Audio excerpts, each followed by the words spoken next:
This is Patrick Fischler. I've appeared on TV shows such as Mad Men, Lost, and Weeds. I actually have a real career. So what the heck am I doing on Mr. Media Radio with Bob Andelman?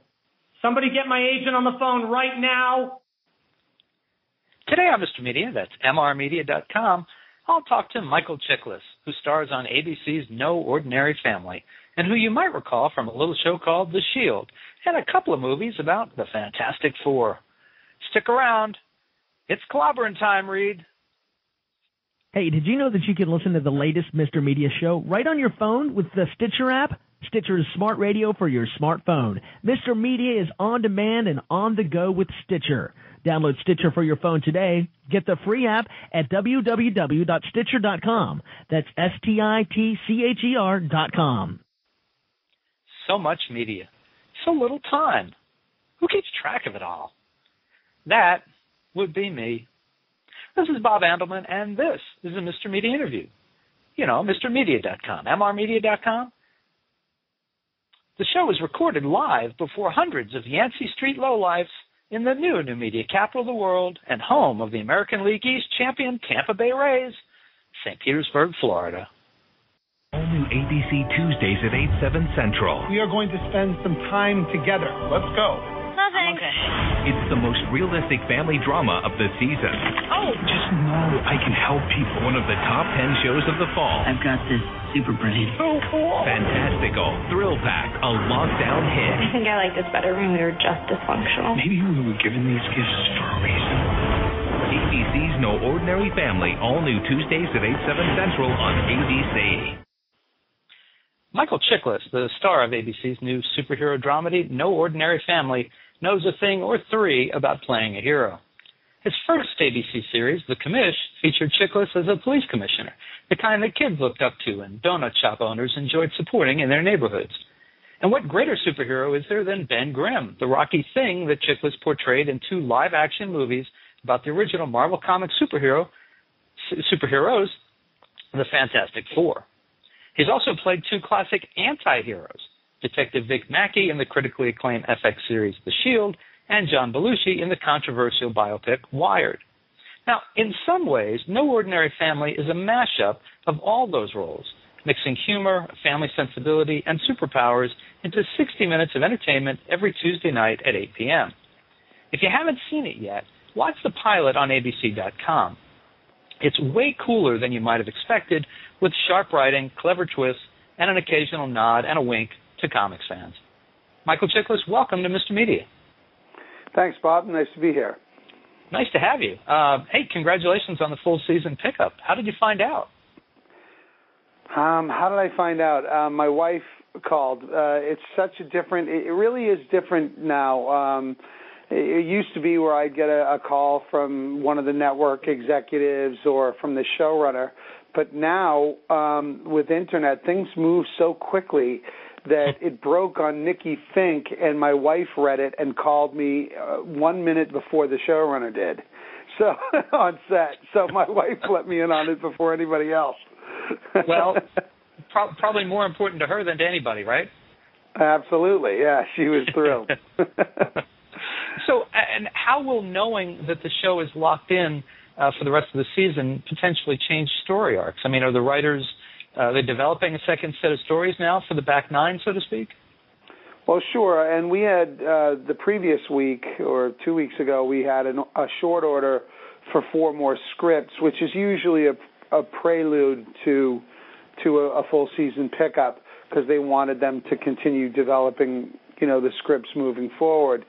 So the writers could continue their process. But no, I don't know that it'll.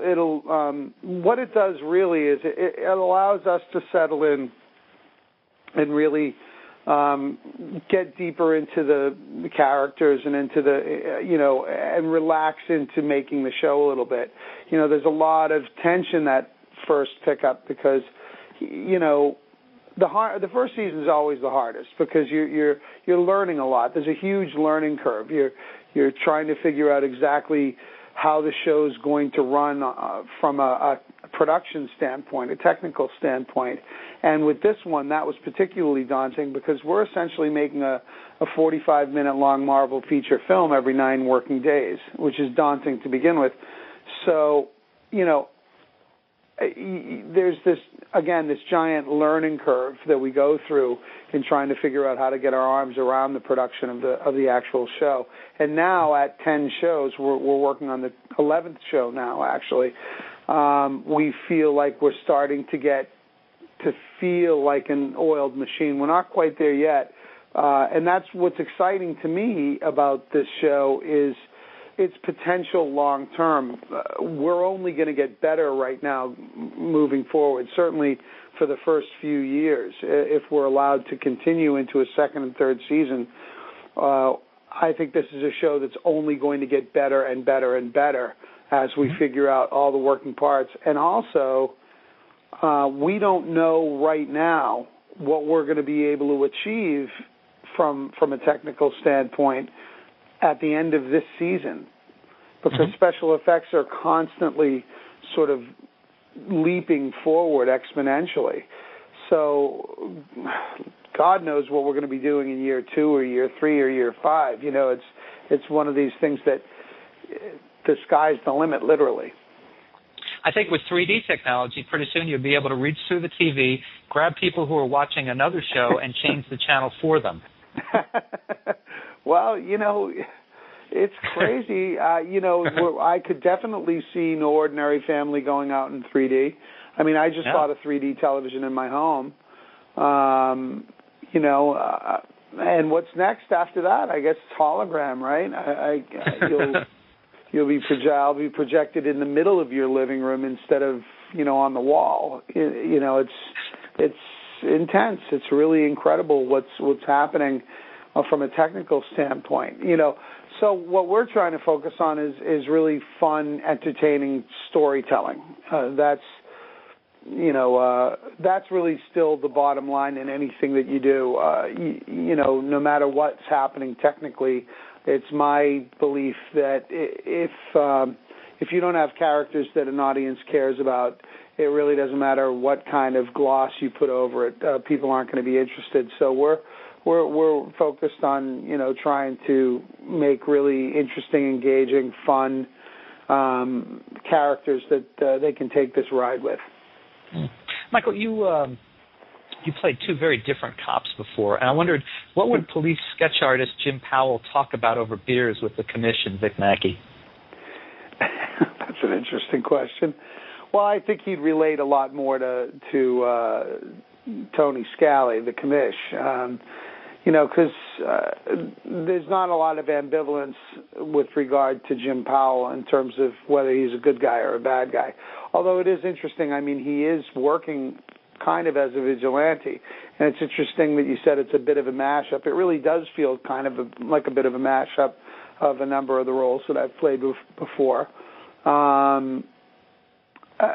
He would definitely relate more to Tony Scally. He's sort of an unmitigated good guy. Vic Mackey, I think he'd have problems with in a big way. And I got to ask you about your co-star Julie Benz. You're a lucky man. She's a lucky woman. Oh, there you go. Face it. No, she's terrific. I really. As a matter of fact, when I met Julie down in Australia years ago when I was doing the Three Stooges movie.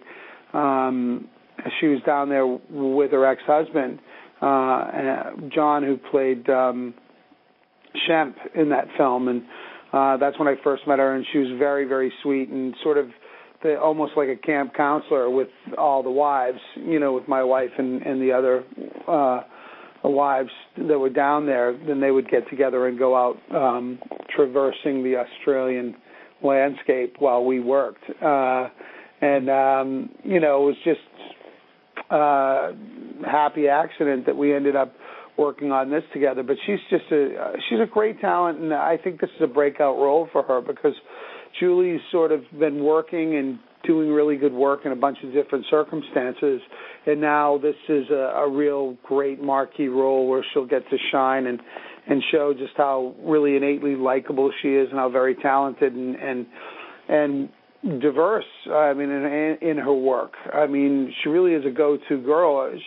You know, she is straight out of MI4, you know, in some of these action sequences.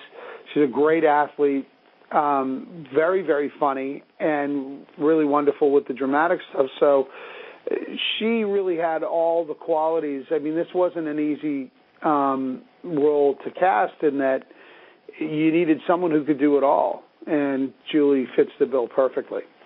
Well, thank goodness she could run so fast, because that's got to make the role a lot easier for her. Hey, folks, listen, you can see Michael Chiklis as Jim Powell, the police sketch artist with amazing superpowers, every Tuesday night at 8 p.m. in the way fun ABC series No Ordinary Family. And if you need to catch up on the show, you can watch full episodes at abc.com. Hey, Michael Chiklis, come back and talk to us again, and thanks so much for joining us on Mr. Media today. Absolutely, Bob. Thank you. All right, take care. And for more original interviews with your favorite TV superstars and super-powered superstars, surf over to our main website, mrmedia.com, mrmedia.com. Subscribe to Mr. Media on iTunes, and you'll never miss a show.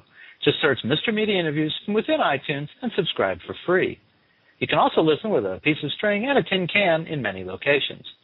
If you've got an idea for a guest, email me directly at bob@mrmedia.com, mrmedia.com. You can also follow me on Facebook or on Twitter, twitter.com/Andelman, or on Facebook. Just search Mr. Media Interviews. Thanks so much for joining us today. Always appreciate when you give up a little piece of your day and come spend it with us. And let's go out with a little more No Ordinary Family.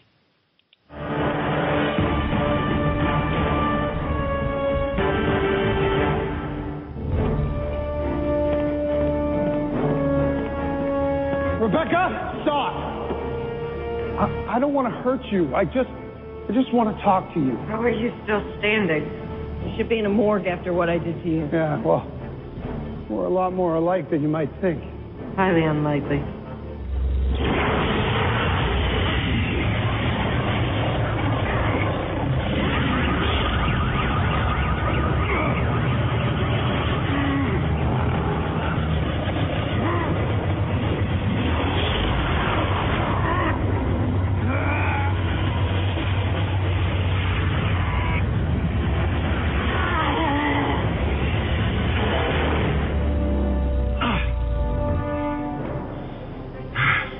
You're one of us, aren't you? They got you, too. Who got us? Look, if you can bring yourself to trust me, I can help you find the answers you're looking for. You can't help me. Leave. I can't do that. Please, trust me.